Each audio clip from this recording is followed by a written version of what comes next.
وسلم وبارك عليه. السلام عليكم ورحمة الله وبركاته.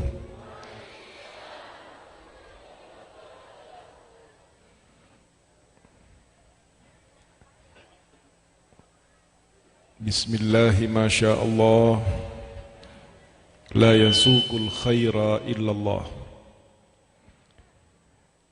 بسم الله ما شاء الله لا يصرف السوء إلا الله. بسم الله ما شاء الله ما كان من نعمة فمن الله. بسم الله ما شاء الله لا حول ولا قوة إلا بالله. الحمد لله نحمده ونستعينه ونستغفره ونستهديه ونسترشده ونؤمن بالله ولا نشرك به أحدا ونعوذ بالله من شرور أنفسنا ومن سيئات أعمالنا. من يهده الله فلا مضل له ومن يضلل فلن تجد له وليا مرشدا. أشهد أن لا إله إلا الله وحده لا شريك له وأشهد أن سيدنا وحبيبنا وعظيمنا وإمامنا ونور قلوبنا ومولانا محمد مفتاح باب رحمة الله عدد ما في علم الله صلاة وسلاما دائمين بدوام ملك الله وعلى آله وأصحابه ومن والاه لا حول ولا قوة إلا بالله. أما بعد. Al-mukarramun wal-muhtaramun, guru-guru kami,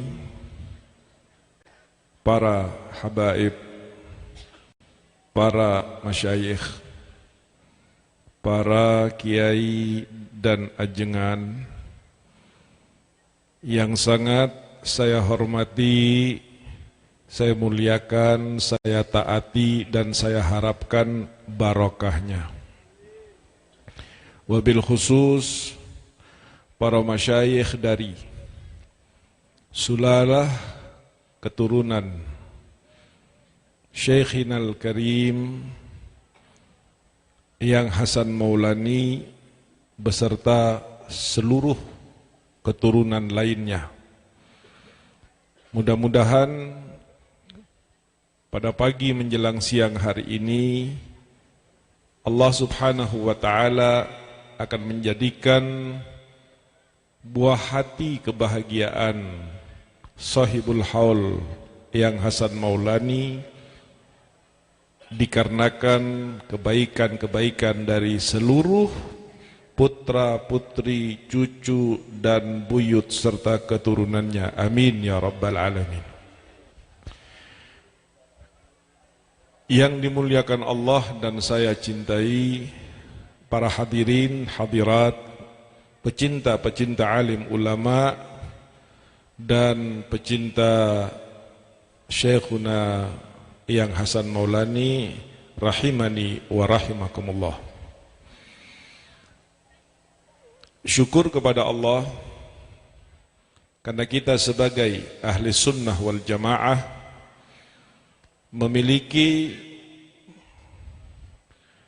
sarana yang sangat banyak tak terhitung untuk mendekatkan diri kita kepada Allah Subhanahu wa Ta'ala. Terbanyak jalan menuju kepada Allah dan Rasulnya, menuju kepada kebaikan dan pahalanya, menuju kepada keberkahan dan sorganya adalah milik ahli sunnah wal jamaah. Selain ahli sunnah tidak punya acara haul. Selain ahli sunnah tidak punya acara ziarah. Selain kita tidak punya acara tawassul, acara istighosah dan sebagainya. Maka itu jangan hanya mengaku menjadi ahli sunnah wal jamaah, tetapi lebih dari itu kita wajib untuk bangga dan bersyukur kepada Allah, sebab kita dijadikan oleh Allah subhanahu wa ta'ala sebagai orang-orang yang diberi peluang terbesar untuk mendekatkan diri kita kepada Allah subhanahu wa ta'ala. Hadirin yang dirahmati Allah, adanya seorang menjadi ahli sunnah wal jamaah seperti kita ini tentunya tidak serta-merta lahir lalu memilih sebagai ahli sunnah. Sebab Nabi sallallahu alaihi wasallam di dalam hadisnya mensinyalir akhir zaman di mana kita tinggal sekarang ini, di mana kita hidup di zaman ini adalah merupakan zaman yang akan banyak sekali terjadi firqah, sakte, aliran, faham yang kata Nabi semuanya masuk neraka. Semuanya. Illa ma ana alaihi wa ashabi, terkecuali apa yang diajarkan oleh aku, dilanjutkan oleh sahabat-sahabatku dan salafun saleh. Dengan hal ini, maka sebagai orang yang berakidah ahli sunnah wal jamaah, lalu kemudian menyaksikan dalam kehidupan ini kelompok-kelompok yang berbeda dengan kita, kelompok yang tidak sama amaliyahnya dengan kita, bahkan kelompok-kelompok yang mereka justru menentang dan bahkan mengatakan kita sesat. Jika mereka adalah orang-orang yang berakidah ahli sunnah wal jamaah, maka mereka tidak akan bingung terhadap hal ini. Mereka tidak akan marah apalagi. Sebab mereka tahu bahwa orang yang tidak tahu, maka dia akan memberikan penilaian yang keliru. Orang yang tidak tahu, maka dia akan lebih banyak berpikiran negatif daripada positifnya. Sehingga jangan heran jika ada penjahat benci kepada polisi misalnya. Jangan heran jika ada PKI benci kepada TNI misalnya. Jangan heran jika seandainya ada asing benci kepada pribumi. Kenapa? Karena memang mereka memiliki sebuah pemahaman, keinginan, dan perasaan yang tidak sama dengan apa yang dirasakan oleh lawannya.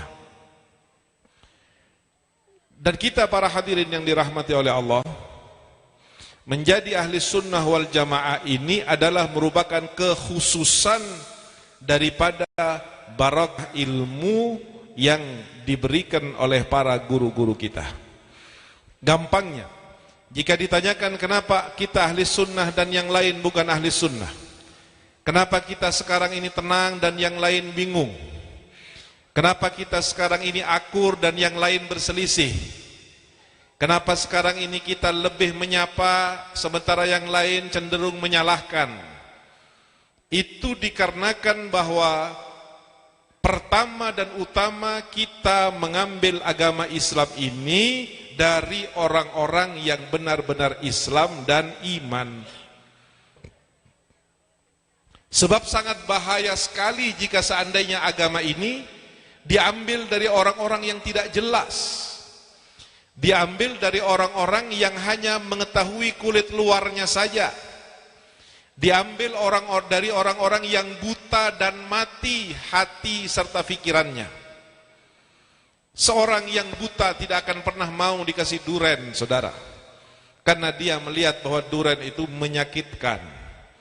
Seorang yang tidak pernah merasakan durian, dia akan bosan membawanya karena bentuknya yang menyeramkan dan tidak ada manfaat yang bisa diambil dari kulitnya. Tetapi jika seorang melihat durian dan dia pernah merasakannya, mungkin bahkan untuk tergores sedikit, dia akan mengambil resiko agar bisa merasakan manis dan nikmatnya. Kita alhamdulillah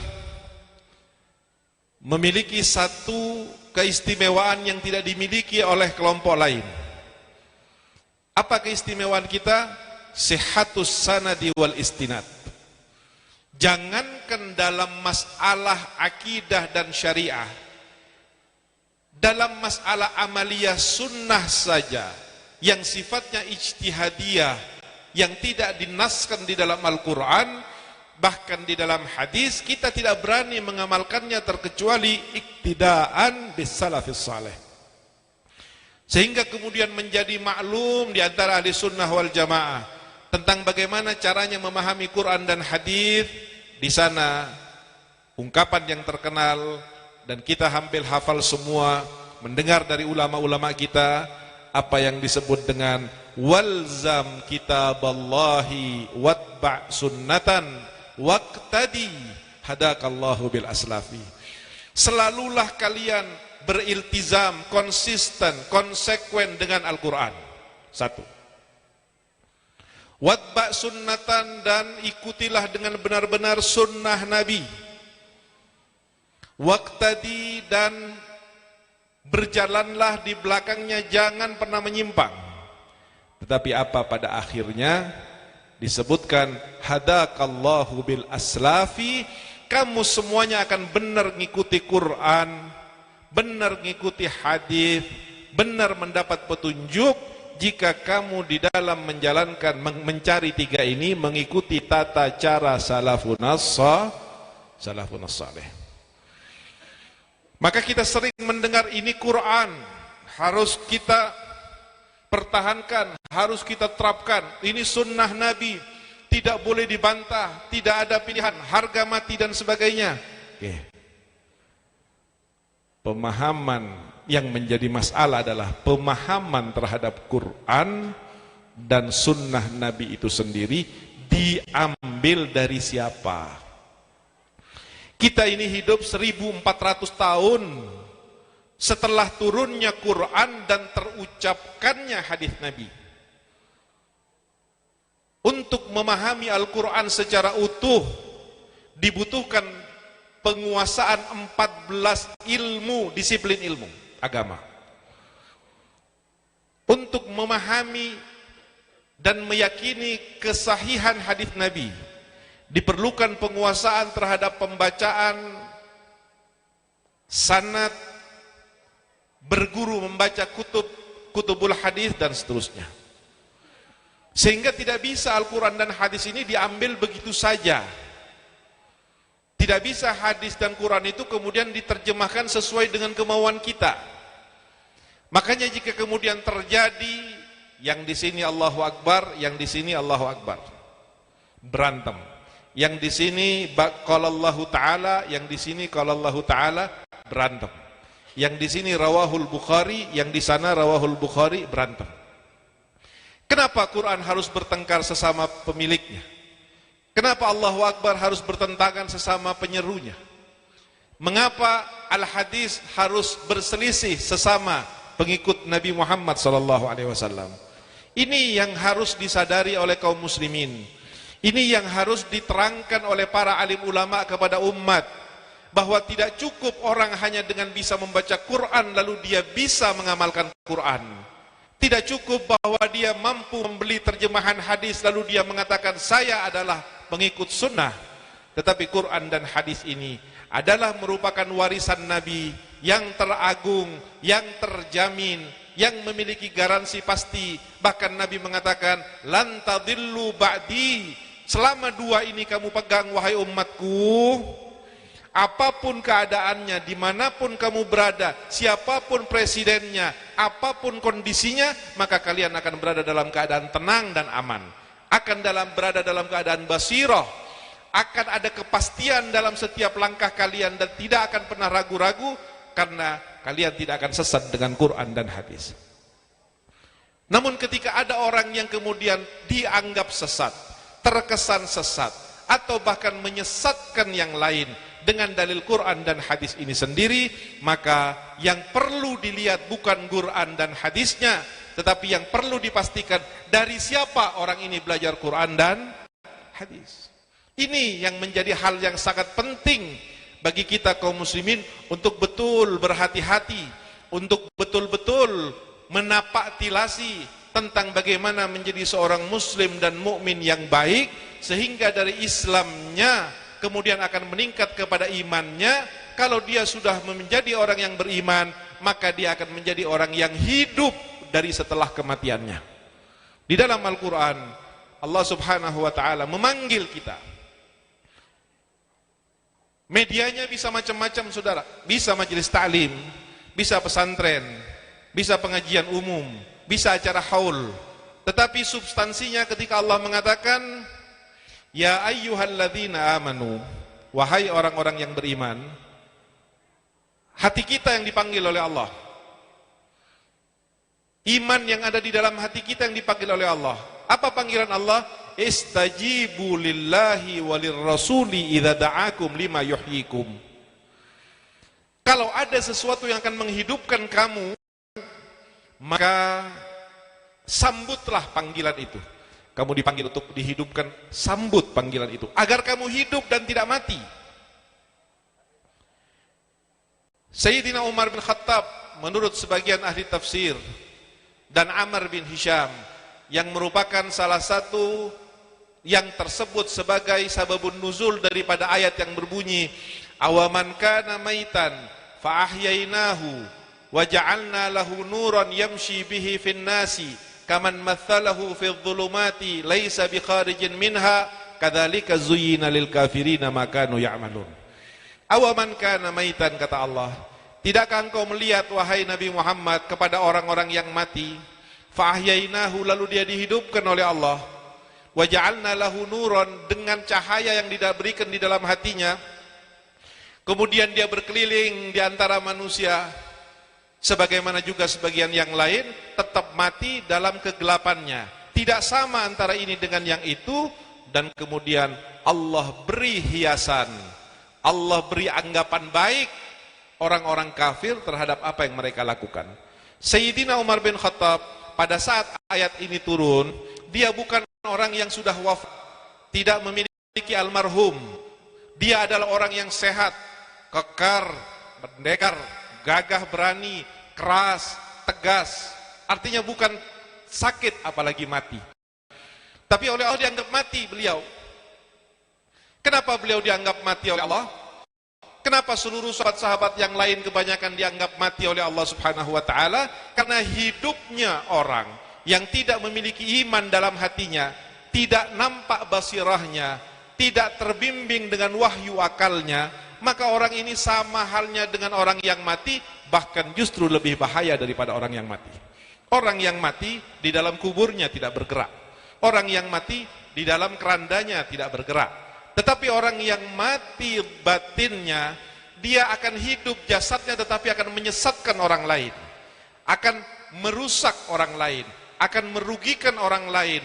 Entah dia kaya akan menjadi jahat dengan kekayaannya, entah dia alim akan menjadi pengkhianat dengan ilmunya, entah dia itu pejabat akan menjadi perusak dengan jabatannya. Yang kemudian jelas bahwa kita membutuhkan sebuah kehidupan yang namanya kehidupan batin, yang namanya kehidupan hati. Dan hanya kehidupan ini yang dianggap hidup oleh Allah subhanahu wa ta'ala. Selain kehidupan ini dianggap mati oleh Allah. Oleh karenanya diterjemahkan kemudian oleh Imam Ali bin Abi Thalib karramallahu wajha di dalam sebuah ungkapan hikmahnya, an-nasu kulluhum mauta, an-nasu kulluhum niyam. Semua orang ini dalam keadaan tidur.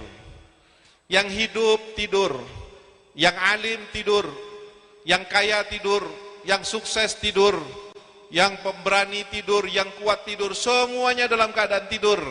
Fa idza matu intabahu, kalau mereka sudah mati baru mereka bangun. Apa artinya bangun? Pada saat mereka sudah wafat, baru mereka seakan-akan orang baru terbangun dari tidurnya dan tadi bermimpi. Oh, saya mimpi punya ini, saya mimpi punya ini, saya mimpi jadi ini, saya mimpi begini. Semuanya akan habis. Fa idzan tabahu nadimu. Kalau sudah bangun, sadar bahwa itu mimpi, maka semuanya dia akan menyesal. Menyesal kenapa dia pernah berkhianat dengan ilmunya, kenapa dia pernah berkhianat dengan hartanya, kenapa pernah berkhianat dengan jabatannya, kenapa pernah berkhianat dengan kepercayaan orang kepadanya, berkhianat kepada keluarganya. Ini semuanya akan disesali. Yang artinya bahwa yang dibutuhkan sekarang oleh kita ini adalah bagaimana kita berusaha dengan menghadiri haul yang Hasan Maulani untuk merujuk kembali kepada sejarah hidup beliau, mulai dari umur 5-6 tahun masuk ke pesantren sampai kemudian melanjutkan perjalanan ilmiahnya sampai menjadi seorang alim. Dan bukan hanya sebagai orang alim saja, beliau berada di sebuah kondisi di mana kehidupan batinnya mengatakan, saya harus mengangkat senjata, saya harus berperang, saya harus korbankan nyawa, saya harus bela negeri ini, saya harus bela masyarakat Indonesia. Tapi pada saat beliau akan membela negara Indonesia, berperang dengan orang kafir, bukan atas dasar keraguan-raguan, bukan atas dasar bisikan dan ajakan, tetapi ada sebuah keyakinan dalam hati dengan hidupnya batin dan imannya, dengan pemahaman agama dan kemampuan hadis dan Qur'annya, mengatakan saya sekarang harus bergerak karena waktu ini adalah sama kondisinya dengan waktu Nabi Muhammad yang sangat senyum, yang sangat santun, tetapi terpaksa Nabi Muhammad harus mencabut pedangnya dan berjuang di medan perang fi sabilillah. Tidak ada yang kabur dalam Islam. Innal halala bayyinun wa innal harama bayyinun. Jadi kaum muslimin kalau bingung nanti kita harus bagaimana sikap ini, memilih pemimpin, memilih gubernur, kita harus ikut sana atau ikut sini, kita harus bergabung dengan ulama sana atau ulama sini. Kenapa ulama sana begitu, kenapa orang alim sini begini? Tidak ada yang kabur dalam Islam, semuanya sudah jelas. Kalau kita merujuk kepada apa yang dijadikan patokan hidupnya yang Hasan Maulani, mau lihat berita kita tenang, mau lihat demo kita tenang, mau lihat perang kita tenang, mau lihat orang dibunuh di depan kita pun kita tidak akan pernah bingung untuk menghadapinya. Karena kita punya prinsip, dan ini sekarang yang dibutuhkan oleh kaum muslimin Indonesia. Umat Islam di Indonesia membutuhkan bimbingan pencerahan yang baik dari para alim ulamanya, sehingga mereka tidak kemudian menjadi bulan-bulanan dari keinginan-keinginan yang pada akhirnya akan menghancurkan negara kita dan menghancurkan umat Islam yang menjadi penduduk terbesar dari negeri Kesatuan Republik Indonesia ini. Hadirin yang dirahmati oleh Allah, di dalam Al-Quran kandungan itu terbagi menjadi 3. Pertama, sepertiga adalah akidah, sepertiga lagi adalah syariah, dan sepertiga lagi adalah cerita, seperti haul yang diceritakan hadirnya kita dalam haul ini. Ada ceritanya mulai Nabi Adam sampai Nabi Adam pakai daun, diceritakan dalam Quran, daun sorga karena bajunya terlepas, diturunkan, ada iblisnya, ada Nabi Nuh sampai 900 1000 tahun kurang sekian diceritakan, detail diceritakan oleh Allah Subhanahu wa taala. Kenapa Allah Subhanahu wa taala menceritakan setiap kejadian Nabi di dalam Quran dengan detailnya? Bahkan sampai Nabi Musa ketika lari dari Firaun, kemudian Nabi Musa menemui 2 perempuan yang sedang disuruh oleh ayahnya untuk mengambil air di satu sumur. Bahkan di situ Allah Subhanahu wa taala menampilkan sebuah cerita di mana perempuan itu kemudian berjalan dengan 2 perempuan itu berjalan malu-malu di hadapan Nabi Musa. Kenapa sampai Allah detail menceritakan ini? Karena sebetulnya saudara yang dirahmati oleh Allah, apa yang terjadi kepada para tokoh-tokoh yang dipilih oleh Allah untuk menjadi sumber-sumber kehidupan, simpul-simpul kehidupan iman dan agama, itu penting untuk kita perhatikan, penting untuk kita fikirkan, penting untuk kita tauladani. Bukan hanya sekedar bahwa kita menghadiri dan mengharap barokahnya, walaupun itu penting, tetapi jauh lebih penting zaman sekarang ini daripada barokah bagaimana kita bisa tercerahkan setelah pulang dari acara haul misalnya seperti ini. Akal kita tahu berpikir bagaimana berpikirnya Yang Hasan Maulani. Iman kita tahu untuk bersikap bagaimana sikap seperti Yang Hasan Maulani. Dan ini adalah merupakan keutamaan yang dimiliki oleh ahli sunnah wal jamaah, sehingga ahli sunnah wal jamaah ketika terjadi sesuatu kepada mereka paling mendapatkan thabat dari Allah Subhanahu wa taala, paling mendapatkan kekokohan, tidak mudah terpengaruh, tidak bingung dengan keadaan, tidak mudah diadu domba, tidak mudah dibeli agama dan imannya, karena mereka memiliki basirah dan mereka orang hidup. Beda dengan orang mati, ditendang diam. Beda dengan orang tidur, diseret diam, dirasanin diam. Tapi kalau orang hidup, kalau dia merasa, dia akan tegur. Kalau dia tidak suka, dia akan menghindar. Inilah saudara-saudara yang dirahmati oleh Allah, pentingnya bagaimana kita menghadiri haul, acara-acara haul orang-orang saleh dari ahli sunnah wal jamaah, yang dari awal sampai akhir akan syarat dengan nilai-nilai dan ilmu petunjuk wejangan kehidupan untuk kita jalani ke depan ini. Saudara yang dirahmati oleh Allah, saya bukan warga Kuningan, tidak perlu mengajari warga Kuningan dan mengenalkan tentang Yang Hasan Maulani. Disebut tadi oleh Habib Hussein bahwa yang hadir di sini, berkumpulnya di sini, adanya di sini, semuanya tidak lepas dari zaman azali, dari keberkahan yang Allah kaitkan dengan Yang Hasan Maulani. Mudah-mudahan kita akan dikumpulkan fid dunya wal akhirah. Mudah-mudahan kita akan dicerahkan batin kita dengan iman yang pernah Allah masukkan dalam hatinya.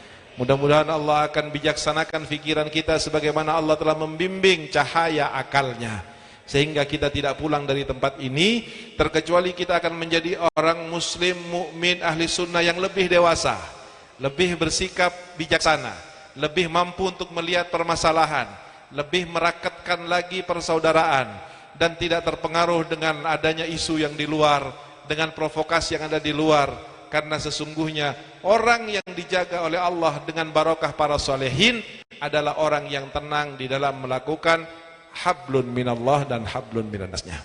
Hadirin yang dirahmati oleh Allah, yang dilakukan oleh Yang Hasan Maulani, yang tentunya dorongan dari keluarga dan keinginan baik daripada keluarga ayahnya, adalah bagaimana mengenalkan kepada Allah Subhanahu wa ta'ala mulai saat beliau usia 5 tahun. 4-5 tahun di dalam sejarah atau 6 tahun di dalam manakib beliau, yang alhamdulillah baru kali ini bisa dicetak, dan kemudian panitia mengatakan bagaimana kalau ini disebarkan kemudian ada infaknya.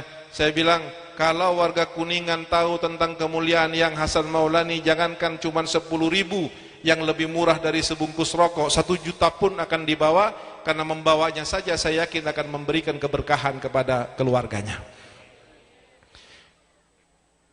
Apa yang tertera di dalam manakib ini adalah suatu hal yang luar biasa, yang saya harapkan kemarin usul kepada panitia tahun depan harus lebih dikembangkan lagi dengan memperbanyak nasihat-nasihat. Karena kalau saya baca nasihat-nasihat Yang Hasan Maulani yang tertulis dan dirangkum oleh anak cucunya yang sekarang sedang dalam pembenahan daripada format dan kalimat-kalimatnya, luar biasa sekali. Hampir sama antara membaca wasiatnya Yang Hasan Maulani dengan membaca kitab Hikam Ibni Athaillah Sakandari. Hampir sama ketika membaca pesannya beliau dengan pesan apa yang ada di dalam kitab Al-Ibris Syekh Abdul Aziz Ad-Dabbagh.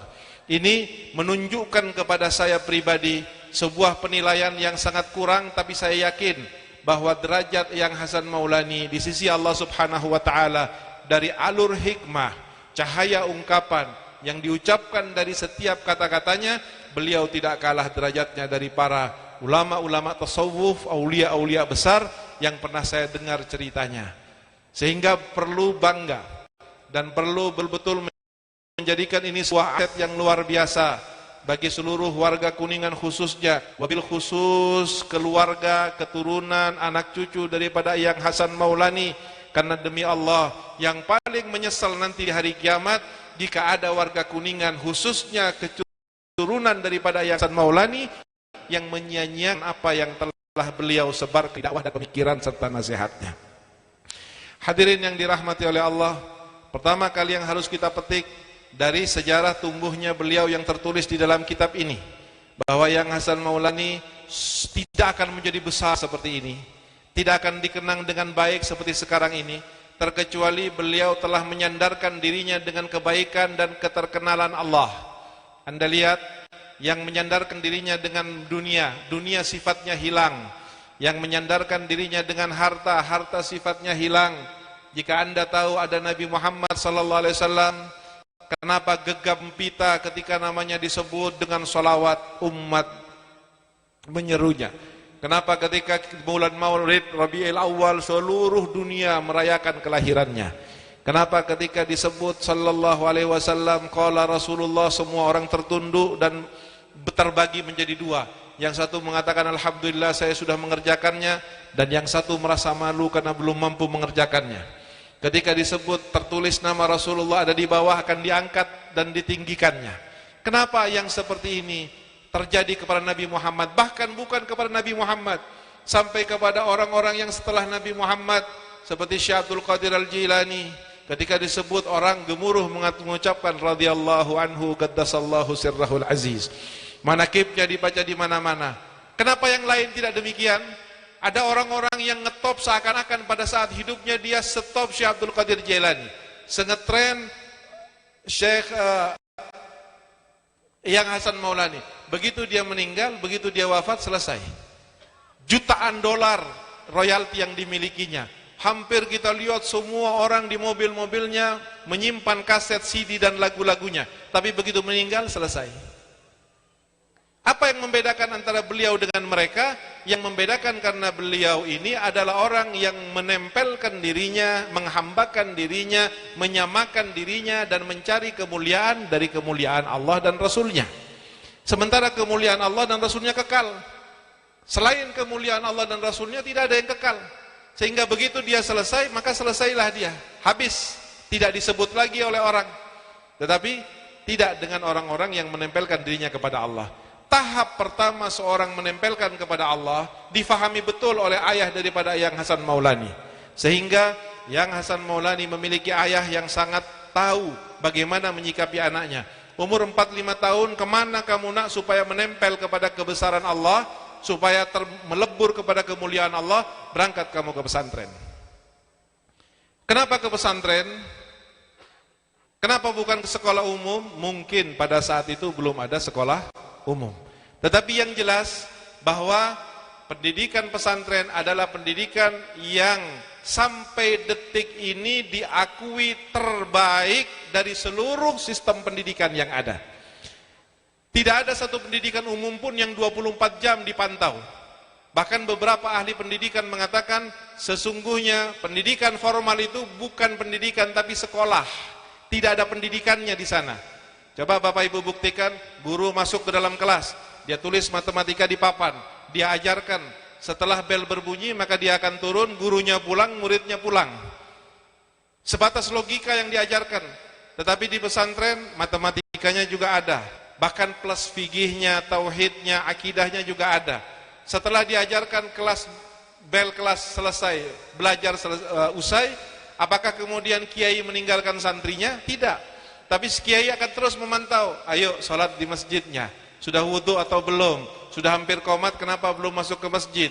Begitu masuk ke masjid, di pesantren sholat berjamaah, ada doa yang dipanjatkan oleh seorang guru yang menoleh kepada muridnya. Dia pasti kalau guru agama akan mengatakan, ya Allah berikan keberkahan kepada murid kami, ya Allah buka pikiran mereka, ya Allah lembutkan hati mereka, ya Allah manfaatkan. Ya Allah, ya Allah, ya Allah, ya Allah.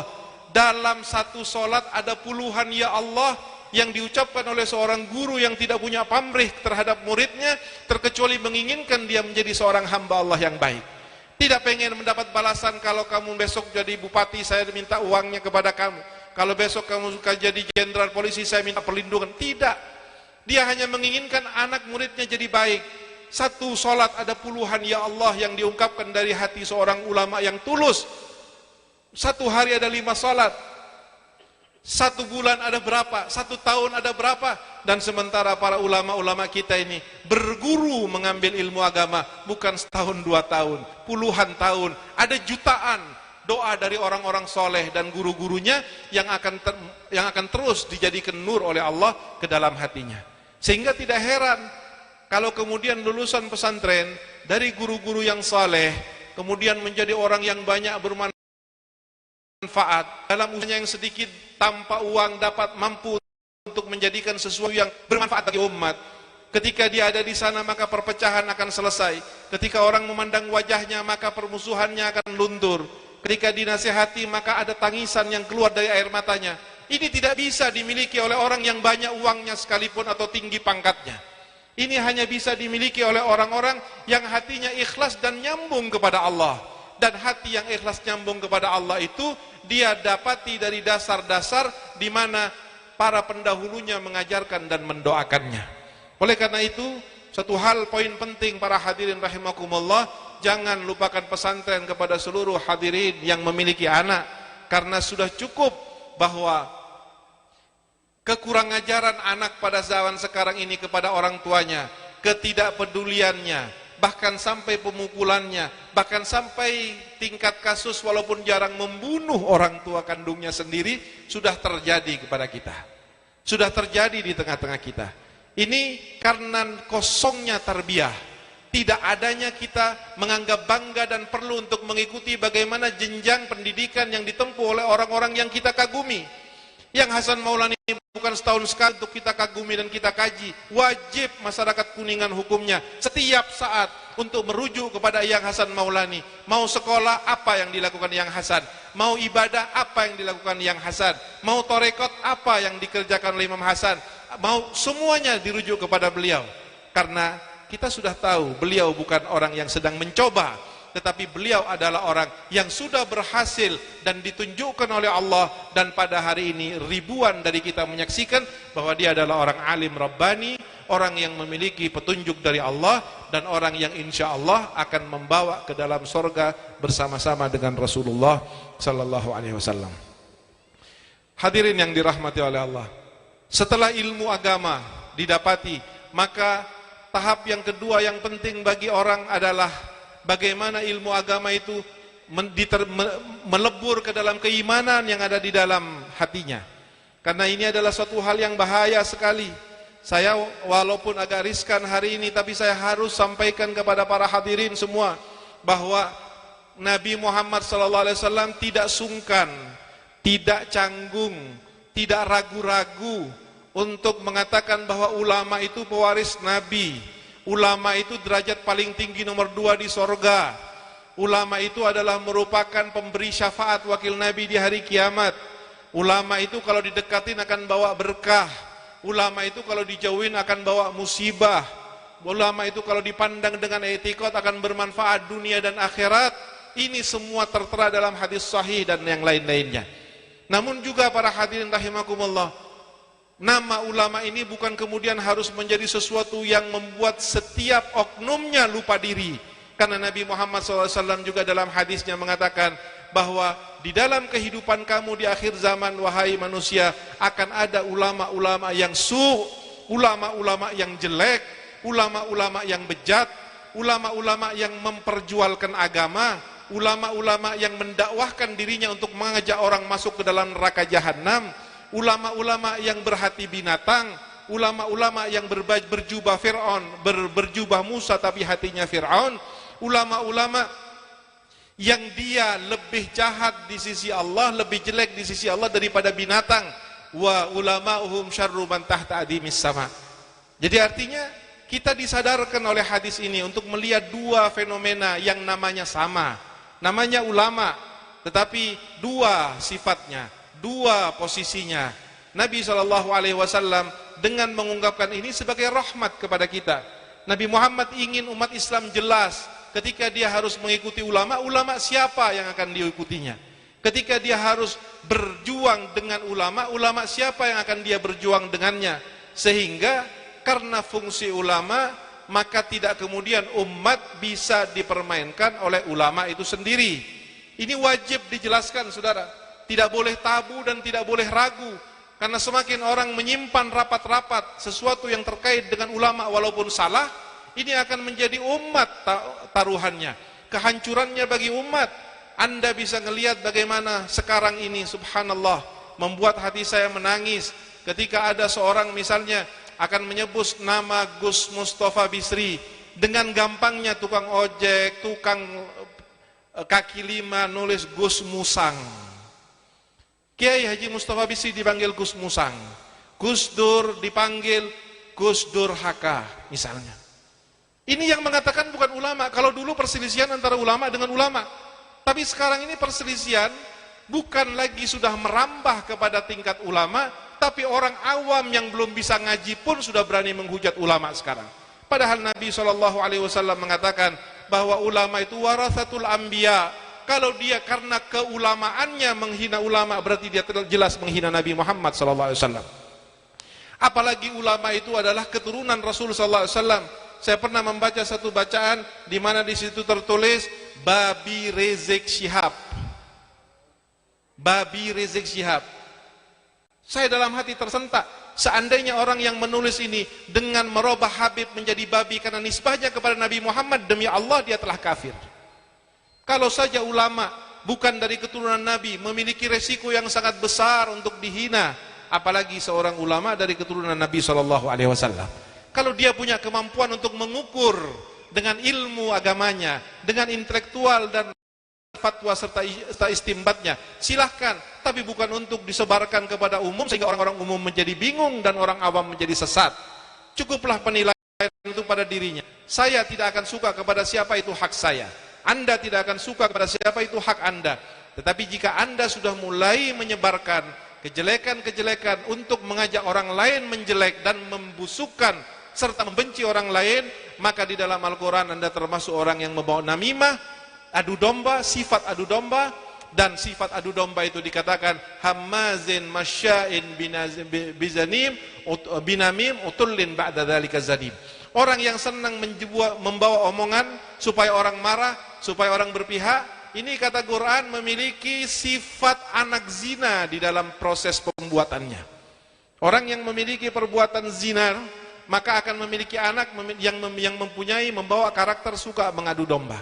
Nabi SAW memerintahkan dan menitipkan agama ini kepada dua. Pertama, lan tadillu ba'di kitaballah wa sunnati. Sunnah itu dibawa oleh para alim ulamanya. Dan yang kedua, kitaballah wa itrati. Kata Allah, kitab Allah dan anak cucuku dititipkan oleh Nabi Muhammad, anak cucu Rasul SAW kepada umatnya. Kalau ada orang yang merasa dirinya berterima kasih karena dapat Rasulullah jadi iman, jadi Islam, jadi baik, jadi birrul walidain, jadi ulama, jadi kiai, lalu kemudian dia melupakan keturunan Rasulullah, maka sesungguhnya dia telah melupakan jasa baik Rasulullah. Rasul tidak pernah minta apapun kepada kita sebagai balasan atas risalah Islam dan hidayah yang dibawa kepada kita. Namun saudara yang dirahmati Allah, Allah yang menyuruh kepada Nabi, minta kepada umatmu. Nabi tidak mau minta, tapi Allah bilang minta kepada umatmu. Apa firman Allah? Qul la as'alukum alaihi ajran illal mawaddata fil qurba. Katakan wahai Nabi Muhammad kepada umatmu, kamu punya bayaran dari umatmu. Hakmu harus membayar, umatmu harus bayar kepada kamu. Apa itu bayarannya ya Allah? Jangan yang lain dan tidak ada yang lain kecuali satu. Apa itu kata Allah? Al mawaddata fil qurba. Cintai keluargamu, cintai keturunanmu. Itu kewajiban umat untuk membalas kebaikan Nabi Muhammad sallallahu alaihi wasallam. Dan yang seperti ini memiliki kedudukan hukum sama dengan salat. Mencintai keluarga Nabi sama dengan wajibnya salat, sama dengan wajibnya puasa. Apalagi Allah Subhanahu wa taala di dalam Al-Qur'an sudah memberikan sebuah perimbangan terhadap perintah ini dengan mengatakan innama yuridullahu liyudhhiba ankumur rijsa ahlal bait wa yutahhirukum tathira. Sayyidina Abu Bakar Siddiq adalah orang yang paling faham terhadap Nabi Muhammad. Apa kata Rasul? Kata Sayyidina Abu Bakar kepada sahabatnya, kalau kamu pengen dicintain seperti saya dicintain oleh Rasulullah, urkubu Muhammadan fi ahli baiti. Cari keridhaannya Nabi Muhammad, cari kecintaannya Nabi Muhammad, cari syafaatnya Nabi Muhammad, cari kesenangannya Nabi Muhammad dengan kalian memperhatikan dan mencintai keluarganya. Dan tidak ada dari sahabat Nabi SAW yang tidak mencintai keluarga Nabi Muhammad SAW. Bagaimana orang awam seperti yang kita saksikan dalam fenomena dan kejadian sekarang ini sudah demikian kurang ajarnya dan beraninya. Ittaqullah, takutlah kepada Allah. Urusan ulama biarkan ulama yang ngurus. Orang awam jangan masuk ke dalam ranah ini. Salah melangkah dia akan dilaknat oleh Allah Subhanahu wa taala. Karena ketika orang awam sudah mulai ikut menilai ulama, siapapun ulamanya, maka itu berarti dia sudah mulai melampaui apa yang bukan berada dalam kapasitasnya. Dan yang kedua, dengan adanya seperti ini saudara, kalau kita sementara takut khawatir akan masuknya asing ke Indonesia misalnya, dikuasainya ekonomi Indonesia oleh orang-orang asing, atau masuknya sistem atau bahkan fisik komunis, dengan adanya kita selalu berseteru satu sama lain, curiga satu sama lain, benci satu sama lain, menghujat satu sama lain. Kalau komunis akan masuk Indonesia 13 tahun lagi, dengan adanya kita pecah 3 tahun lagi dia akan masuk dan eksis di Indonesia. Ini yang harus diwaspadai. Jangan kita menari di atas gendang mereka. Kita harus cerdas dengan ulama-ulama kita. Kita punya aparat hukumah pemerintahan kita, TNI kita, polisi kita. Mereka adalah orang-orang yang berpikir bukan hanya perselisihan antara fulan dengan fulan, antara kelompok ini dengan kelompok ini, tetapi kami dan mereka menjaga jauh lebih besar, memikirkan jauh lebih luas dari hanya sekedar permusuhan A dengan permusuhan B. Perselisihan pilkada A dengan pilkada B itu tidak ada manfaatnya buat kami. Tidak kami tertarik dengan itu sama sekali. Tapi yang kami pegang adalah umat, yang kami jaga adalah umat, yang kami jaga adalah tanah di mana umat itu berpijak di atasnya. Itu yang akan kami jaga dan akan kami bela, walaupun kami harus dibuang seperti yang Hasan Maulani. Hadirin yang dirahmati oleh Allah, bagaimana kita meneladani mereka, meneladani dan terus mengkaji, bertanya tentang tahapan demi tahapan daripada kelakuannya, daripada sifatnya, tingkah lakunya, istiqomahnya dan kebiasaannya. Itu adalah kunci kita akan bisa masuk ke dalam gerbong mereka. Tidak cukup waktu untuk dijelaskan, walaupun saya 2 hari berdiri di sini tentang yang Hasan Maulani. Tetapi ada satu hal yang memang sudah mulai menjadi budaya di Kabupaten Kuningan ini, dan ini relevansinya sangat kuat dengan kejadian carut marutnya negeri kita pada saat ini. Dengan musibah banyak turun, kejujuran sudah langka, permusuhan tertebar di mana-mana, akidah-akidah yang tidak baik sudah mulai diyakini oleh orang, sama seperti 400 tahun yang lalu di zaman Al-Habib Abdullah bin Alawi Al-Haddad Sahibur Ratib. Beliau pada saat itu buta, tetapi memiliki hati yang hidup, memiliki hati yang terang, jauh lebih terang dari matanya yang buta. Ketika beliau merasa tidak cukup waktu untuk berdakwah keliling ke sana kemari memperbaiki umat, maka beliau kemudian mendapatkan ilham dari Allah Subhanahu wa taala untuk menyusun sebuah doa yang kemudian dikenal dengan doa Ratibul Haddad.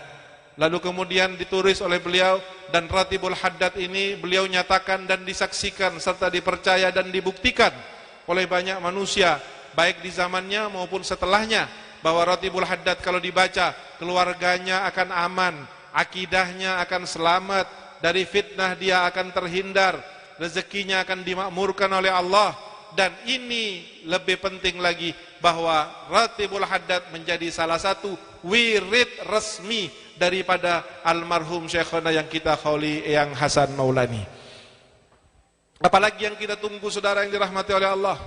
Jangan kemudian berkata, oh ini yang ngarang wirid orang Arab lah. Kenapa kalau orang Arab? Kalau tidak suka dengan orang Arab, kenapa ente masuk Islam? Bukankah Islam datangnya dari orang Arab? Ini kalimat-kalimat bahaya yang datangnya dari orang-orang yang akan memisahkan kaum muslimin dari agamanya. Pernah satu hari Nabi Muhammad SAW berkata kepada Salman, ya Salman la tabghudni, wahai Salman jangan kamu benci kepada aku, kata Rasul. Salman Al-Farisi. Bagaimana Salman yang sudah dianggap keluarga oleh Nabi, dalam hadisnya Salman min ahlul bait. Kemudian Nabi ujuk-ujuk mengatakan, Salman jangan benci ke saya ya. Salman ini bingung ditanya begitu oleh Nabi SAW. Dia bilang, ya Rasulullah kaifa nabghuduka wa qad hadanallahu bika. Enggak mungkin ya Rasulullah, saya akan benci kepada anda, saya ini adalah majusi, kafir. Saya bisa dapat hidayah masuk Islam gara-gara engkau. Saya cinta kepadamu ya Rasulullah, bagaimana saya akan benci kepadamu? Nabi SAW menyampaikan ini bukan hanya kepada Salman saja, tapi untuk menjadi pelajaran kepada orang-orang setelah Salman, dari yang memiliki iman seperti Salman. Apa kata Nabi SAW? Tabghudul araba fatabghudni fatufariku dinak. Salman, kamu akan diajak benci kepada Arab terlebih dahulu. Kamu akan diajak benci kepada Arab. Lalu setelah kamu benci kepada Arab, akan sampai waktunya pelan atau cepat, kamu akan benci kepadaku. Kalau sudah benci kepada Nabi, apa yang diharapkan dari keislamannya? Kalau dia sudah punya perasaan tidak suka kepada Nabi, maka 100% dia akan kufur dan dia akan meninggalkan Islam. Proses ini sedang terjadi di Indonesia. Strategi ini sedang diterapkan di Indonesia. Selain bagaimana umat Islam di Indonesia dipecah belah, umat Islam dihasut, umat Islam dibenturkan, umat Islam di Indonesia sekarang sedang diajari untuk benci kepada Arab.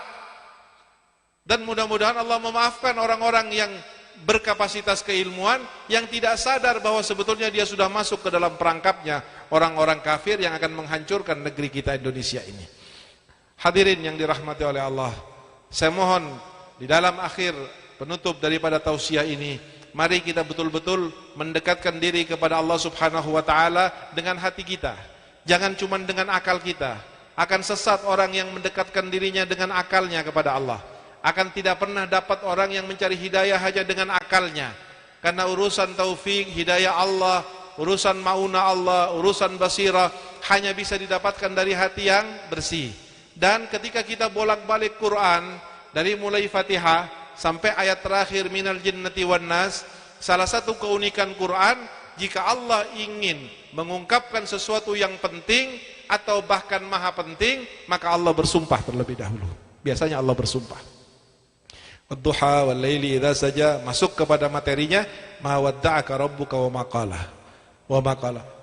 Allah mengatakan di dalam wal laili idza yaghsha wan nahari idza jalla wa ma khalaqadz dzakara wal untha inna sa'yakum lasyatta. 3 kali bersumpah untuk meyakinkan Allah Subhanahu wa taala bahwa ini adalah suatu hal yang penting, sehingga Allah kemudian bersumpah terlebih dahulu. Namun para ulama kemudian melihat dari sumpah-sumpah Allah yang ada di dalam Quran yang mengawali sebelum mengungkapkan satu perkara, tidak ada sumpah Allah yang sampai banyak sekali berjumlah 7 kali sebelum menyebutkan satu permasalahan. Ini artinya masalah sangat penting sekali.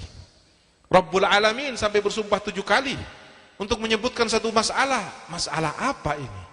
Di dalam Quran Allah Subhanahu wa taala berfirman, "Wal laili idza yaghsha wan nahari idza tajalla wasyamsi wa duhaha wal qamari idza talaha wan nahari idza jallaha wal laili idza yaghshaha." Sumpah kelima, was sama'i wa ma banaha. Sumpah keenam, wal ardi wa ma tahaha. Sumpah ketujuh, wa nafsi wa ma sawwaha fa alhamaha fujuraha wa taqwaha. Baru kemudian setelah 7 kali bersumpah, Allah sebutkan apa yang ingin untuk disebutkan. Qad aflaha man zakkaha. Apa artinya qad aflaha man zakkaha? Untung ibu-ibu, untung bapak-bapak. Kata siapa? Kata Allah. Apakah untung yang punya harta? Bukan. Yang punya ilmu? Bukan. Yang punya ibadah? Bukan. Yang punya perusahaan? Bukan. Yang dikatakan Allah setelah bersumpah 7 kali dengan kriteria keuntungan adalah man zakat aflaha man zakkaha. Orang yang untung itu kata Allah satu cuman. Siapa? Orang yang membersihkan hatinya. Orang yang memperbaiki hatinya. Orang yang mampu mengolah batin dan sanubarinya. Orang yang selalu perhatian dengan kebersihan basirahnya. Orang yang selalu intent dengan apa yang akan dilihat oleh Allah terhadap dirinya.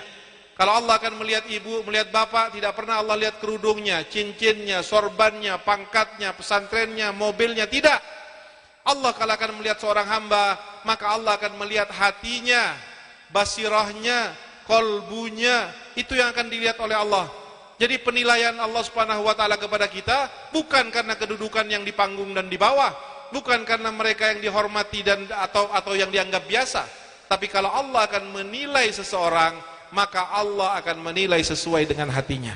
Dan hati ini yang akan menyelamatkan kita di sisi Allah, bukan ibadah kita, bukan harta kita, bukan ilmu kita, bukan pengaruh kita. Ingat itu ibu-ibu. Ibu-ibu dan bapak-bapak semuanya saya yakin akan berharap selamat di hadapan Allah atau tidak? Selamat di hadapan Allah atau tidak? Masuk surga atau tidak? Mau masuk neraka, Bu?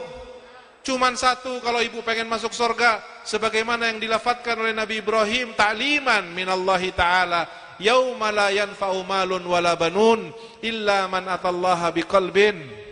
Tidak akan ada manfaatnya punya anak, punya harta, terkecuali mereka yang datang kepada Allah dengan hati yang selamat, hati yang bersih, hati yang tidak punya kebencian kepada orang, hati yang tidak punya iri dengki kepada orang, hati yang tidak ingin menjatuhkan orang, hati yang tidak ingin memberikan madarat dan bahaya kepada orang, hati yang senang dengan kesenangan orang lain, hati yang merupakan tempat di mana Allah akan menurunkan. Kalau Anda ingin mengetahui sedekat apa Anda dengan Allah, secinta apa dengan Allah, sepeduli apa Anda dengan Allah, maka lihatlah sedekat apa Anda dengan makhluknya Allah, dengan ulamanya Allah, dengan Rasulullah. Sedekat secinta apa Anda dengan makhluknya Allah, seperhatian apa Anda dengan makhluknya Allah. Walaupun kemampuan Anda setinggi apapun, tapi Anda tidak punya keinginan untuk memberikan manfaat, maka Anda tidak ada manfaatnya di sisi Allah. Kalau Anda tidak memiliki perhatian kepada hambanya Allah, Anda tidak akan mendapat perhatian dari Allah. Kalau Anda tidak memiliki kecintaan dan peduli dalam hati kepada hamba-hamba Allah, bahkan kepada yang kafir sekalipun, maka itu mutlak dan pasti bahwa Allah tidak mencintai dan tidak memperhatikan Anda. Hadirin rahimakumullah, buku yang ada di tangan Anda semuanya dari Manaqib yang Hasan Maulani, insya Allah akan menjadi penyambung kebaikan dari acara pada hari ini. Buka bukunya, telaah, baca, renungkan, minta kepada Allah. Mudah-mudahan Allah subhanahu wa ta'ala menjadikan kita semua sebagai orang-orang yang diharapkan oleh beliau menjadi keturunannya, menjadi masyarakatnya, menjadi orang yang tinggal di kotanya, menjadi orang yang menghargai perjuangannya sampai beliau dibuang ke sana. Dan mudah-mudahan kita ketika wafat dengan hati yang baik dan husnul, mati dalam keadaan husnul, dan kemudian dibangkitkan oleh Allah tentunya insya Allah bersama Yang Hasan Maulani, dan tentunya bersama dengan Sayyidina Muhammad sallallahu alaihi wasallam. Allahumma ja'al jam'ana hadza jam'an marhuma wa tafarruqana min ba'dihi tafarruqan ma'suma wa la taj'al fina wa la minna wa la ma'ana ya Allah ya Allah ya Allah syaqiyan wa la mahruma bi rahmatika ya arhamar rahimin. Rabbana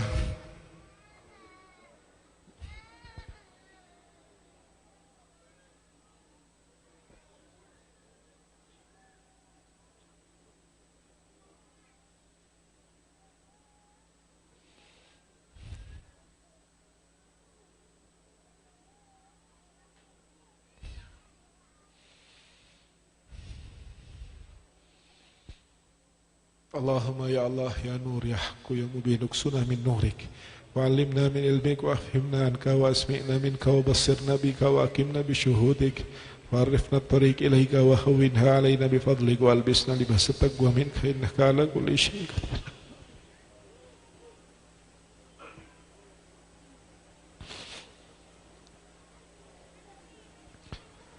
اللهم أخرج من قلوبنا كل قدر للدنيا وكل محل للخلق يميل بنا إلى معصيتك أو يشغلنا عن طاعتك أو يحول بيننا وبين التحقق بمعرفتك.